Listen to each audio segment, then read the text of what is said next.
complained about homework? Yes. Yeah, me too. But what if I told you, somewhere in this world, there's a child who dreams of having homework to complain about? I'm sure we've all heard how important education is countless times. From parents, from teachers, and from probably every assembly speech ever. But have we ever truly stopped to realize how much it can deeply shape, transform, and define a person's life? Now, I want you to imagine something. Imagine yourself waking up every morning, not to go to school, but to work. Imagine carrying bricks instead of books. Imagine having dreams, talents, and ambitions inside you, yet never being given a chance to turn them into reality. For many children, this is not imagination, it is reality. Hello everyone, I'm Madhu Yazhini and I'm 11 years old. Today, I'm here to talk about something that was literally sitting in my bag this entire time. Something I never really saw until a few months ago. According to UNESCO, over 20 million children around the world have never been to school. 20 million children. In India, our own country, at the time of independence in 1947, only about 12 to 18 out of every 100 people could read or write. Today, that number has climbed to 80.9%. That's 78 years of real hard progress. But it also means that 1 in 5 people in India still cannot read or write. In many villages and rural areas, the number is even lower. Somewhere out there is a kid carrying bricks at a construction site. Not because that's a dream, because no one ever gave an opportunity. And the scary thing, that same kid with the right education might have been a doctor, a scientist. We'll never know because they never got the opportunity. Education isn't just reading and writing. It's not just the books, the exams, or the grades. It's much more. It's an incredibly powerful, a life-altering tool that can break the vicious cycle of poverty. Good education can not only expand a person's wisdom, but it can bring light into someone's otherwise hopeless life. It's truly a magical thing.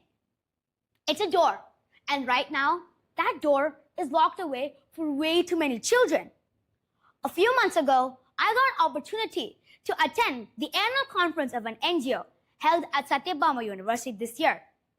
An organization my father volunteers with, and one that is said to be among Tamil Nadu's largest. It works to ensure that free higher education reaches the deserving students from economically disadvantaged backgrounds. The event for the day was named as Biographies. The beneficiaries stood up and spoke about how their lives had been transformed thanks to the higher education, which was made possible by the NGOs and sponsored universities. I thought it was going to be a regular event. Some speeches, maybe some snacks. But then I started listening, and I couldn't stop. Many of these speakers had fathers who were dicks or had simply run away. Others had lost their father or mother and now live with relatives. Few lost both parents. Think about it. A single mother working as a daily wage laborer, struggling to meet basic needs day to day. How could she possibly afford higher education for her children? It was truly heartbreaking to listen and even more painful to think of. All these speakers had one point in common. They were all from poor families, and their families could not support their higher education, although they had done excellent in their school. They had no financial support, no one to fall back on. And yet, after overcoming all of that, they secured seats in top colleges with a full scholarship and sponsored accommodation. Many of them were later placed in good companies within India and even abroad. People who were once looked down upon in their hometowns are now regarded as mentors, treated highly with respect and admiration. Their achievements not only changed their lives, but inspire everyone around them. Nelson Mandela once said, and I really want you to hear this, education is the most powerful weapon which you can use to change the world. I thought that was just something parents said to get us to do our homework. I don't think that anymore. Because here's what I saw at that conference that day. Education isn't just about getting a job. It breaks cycles. A family that has been poor for generations. One scholarship, one seat in one college and one campus placement. And suddenly, that cycle snaps. Just like that. Education gives you the confidence to walk into a room and know you belong there. It gives you the language to speak what you mean and to be heard. It gives you the power to support the people you love. And above all, it gives people the hope of living a life filled with dreams, purposes, and possibilities they once couldn't even imagine. When I heard these stories, I didn't feel sorry for them. I felt something else entirely.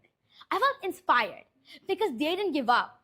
They grabbed onto the one chance they were given and held on to it with both hands. But here's what stayed with me the most. They almost didn't get that chance.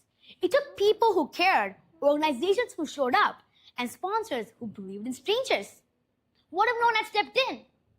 One story in particular I cannot forget is about a girl and her two younger sisters who had lost both their parents. No mom, no dad, no support. Just three girls completely alone. Their news got published in the newspaper. The district collector read it and he refused to look away. He reached out, made calls, and got people involved. An education NGO helped the elder sister to study and secure a seat in a good college. Whereas the two younger sisters were enrolled in a boarding school. And what did these girls do with the one chance they were given? They studied with everything they had. It is learning, belief, and the unshakable trust in the power of knowledge. The eldest graduated with honors. She got placed on campus and was able to lead her life in a comfortable way with no financial problems. And she didn't stop there. She even educated her sisters too. Three girls who had no one. Three girls who, with the help of education, built everything. That's not my story. That's proof. Progress is possible, and we've already seen it. Many dedicated NGOs across our country work tirelessly each year to provide quality education, tutoring, and scholarships to those who could never afford on their own. I'm 11 years old. I cannot donate a lot of money. I cannot build a school. But that night, when I returned from the NGO event, I looked at my school bag differently. I realized the books inside of it aren't a burden, and they're a privilege. And every single one of us in this room has a privilege. We didn't earn it. We're just lucky enough to be born into it. So the question isn't, can we help? The question is, now that we know, how can we not? The most powerful weapon in the world isn't kept in a vault or guarded by soldiers. It's sitting in your school bag. Use it. Thank you.